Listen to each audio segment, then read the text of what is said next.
আসসালামু আলাইকুম। আপনারা তো ভিডিওটা থাম্বনেল দেখেই অলরেডি বুঝে ফেলেছেন আমরা কোন বিষয় নিয়ে আজকে ভিডিওটা তৈরি করব। তো চলুন আমরা ভিডিওটা শুরু করি।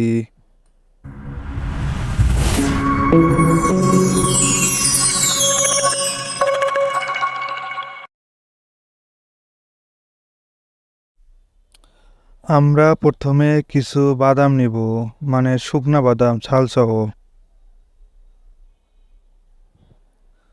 তারপর আমরা ছাল থেকে বাদামের বীজগুলোকে আলাদা করব।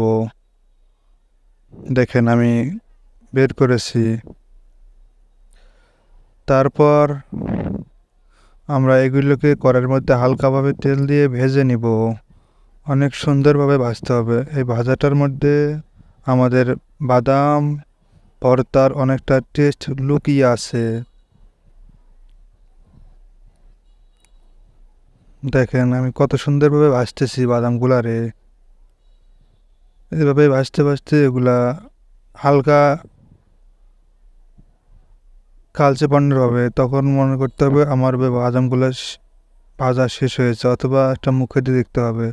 তারপর আমরা কড়াইয়ের মধ্যে কিছু মরিচ দিয়ে মরিচগুলোকে ভেজে নিব, কারণ মরিচগুলো ভেজে নিলে বাটতে সুবিধা হবে, কারণ আমরা মরিচ বাটা ইউজ করব ভর্তার ভিতর।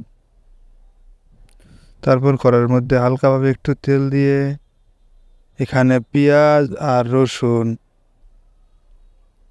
মোটামুটিভাবে ভেজে নেব, কারণ এগুলা ভেজে নিলে আমাদের বাটতে সুবিধা হবে।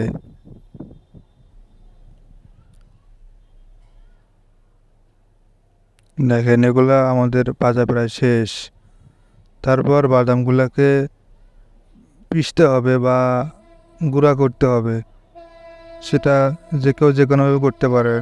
আমি বাটনা ইউজ করলাম, সেখানে বাদামের গুলারে ভর্তা বানাইছি।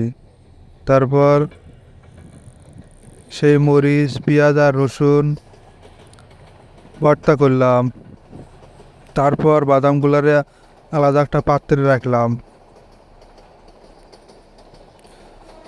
আলাদা পাত্রে রাখার পর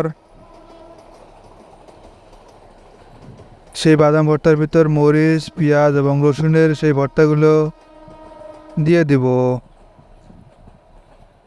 দিয়ে এগুলো মিক্স করবো, মানে একত্রিত করবো সব। তারপর এখানে হালকাভাবে সরষের তেল না, এখানে ফুলভাবে সরষের তেল দিতে হবে, কারণ সরষের তেল দিলে ভর্তাটা অনেক টেস্ট হবে।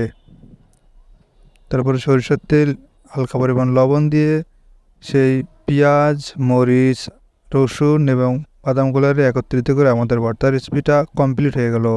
সবাই ভালো থাকবেন, আমাদের চ্যানেলটির পাশে থাকবেন। আল্লাহ হাফেজ।